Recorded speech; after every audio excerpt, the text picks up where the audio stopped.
आज हमारे अध्ययन का विषय है प्रयोग के आधार पर शब्द के भेद। इससे पहले हम 3 भेद कर चुके हैं।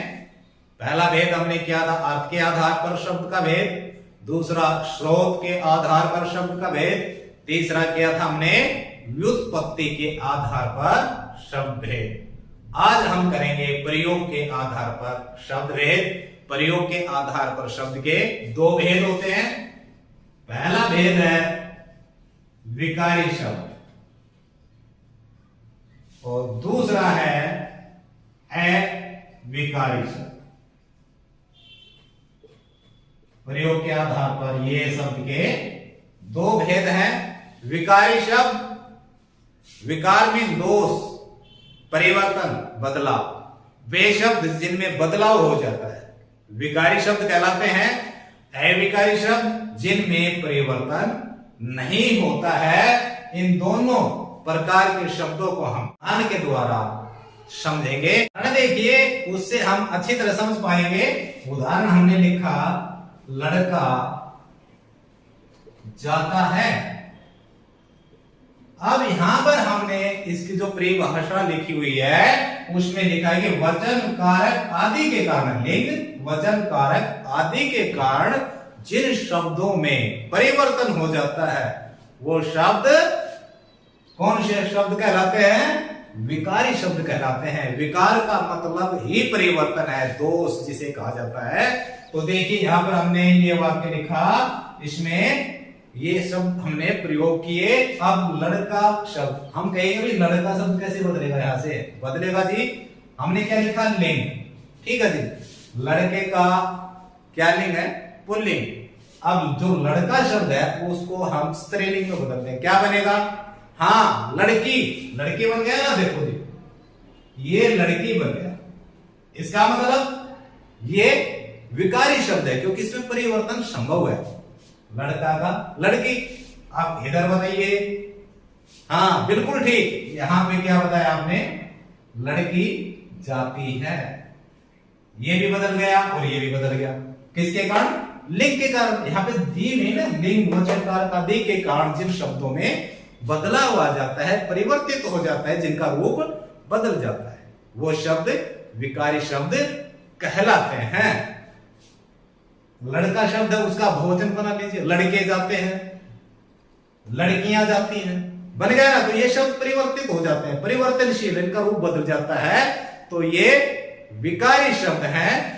अविकारी शब्द, अविकारी शब्द वे शब्द होते हैं जिनका रूप सदा एक जैसा रहता है, अर्थात वे लिंग वचन पुरुष काल आदि के कारण परिवर्तित नहीं होते, वे हमेशा अपनी एक स्थिति में बने रहते हैं। जिस तरह हमने लड़का शब्द का लिंग बदला था ना, उसका क्या बन गया था?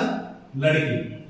लेकिन इस तरह अविकारी शब्द में परिवर्तन नहीं होता है। इस अविकारी शब्द को हम समझने के लिए यहां पर एक उदाहरण लिखते हैं और फिर देखते हैं कि अविकारी शब्द कौन से हैं। उस उदाहरण के अंदर ही अविकारी शब्द होगा जिसका रूप नहीं बदलेगा। आपको साथ ही साथ उस पंक्ति पर ध्यान देना है और उन शब्दों को जो वाक्य में लिखे जाएंगे उनको बोलना भी है और साथ के साथ उनका लिंग वचन आदि आपने बदलना है। जिसका लिंग वचन नहीं बदला जाएगा समझ लो वो क्या हो गया?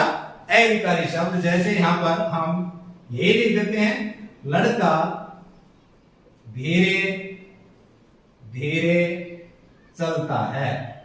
देखिए ये उदाहरण हमने लिखा। अब हम इस लड़के का लिंग बदलते हैं। लड़के का जो लड़का शब्द है इसका हमने लिंग बदला तो क्या बन गया? लड़की। अरे भाई ये तो बदल गया, ये शब्द तो बदल गया। इसका मतलब क्या हुआ?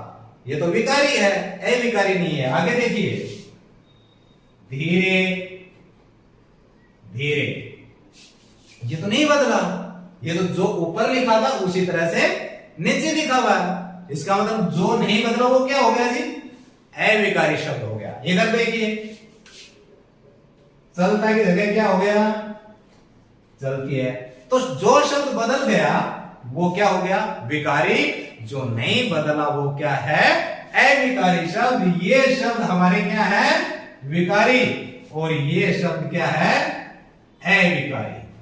तो इस प्रकार आप किताब पढ़ते समय, वाक्य को पढ़ते समय उसमें थोड़ा सा ध्यान देने की जरूरत है, ज्यादा देने की जरूरत नहीं है। मतलब एक या दो जो लेसन है हिंदी के, जो पाठ हैं, उन पाठों में एक या दो को ध्यान से पढ़िए। उनके बीच में इस प्रकार के बहुत सारे शब्द आएंगे, जिन शब्दों में परिवर्तन विकारी शब्द, और जिन शब्दों में परिवर्तन नहीं हो रहा वो अविकारी शब्द है। इन अविकारी शब्द को कुछ और भी कहते हैं, और विकारी शब्द के भी कुछ भेद हैं, और अविकारी शब्द के भी कुछ भेद हैं। ये सारी चीजें हम आपको अपने अगले वीडियो में बताएंगे। आपको हमारी यह जानकारी अच्छी लगी तो हमारे चैनल को सब्सक्राइब, लाइक, शेयर जरूर कीजिएगा, और बेल आइकन दबाना न भूलें, क्योंकि बेल आइकन दबाने से होता यह है कि जो भी जानकारी हम अपने चैनल पर अपडेट करेंगे, अपने मतलब आपके हमारे चैनल पर अपडेट करेंगे, उसका नोटिफिकेशन सबसे पहले आपके पास ही आएगा, और आप उस जानकारी से रूबरू हो सकेंगे। धन्यवाद।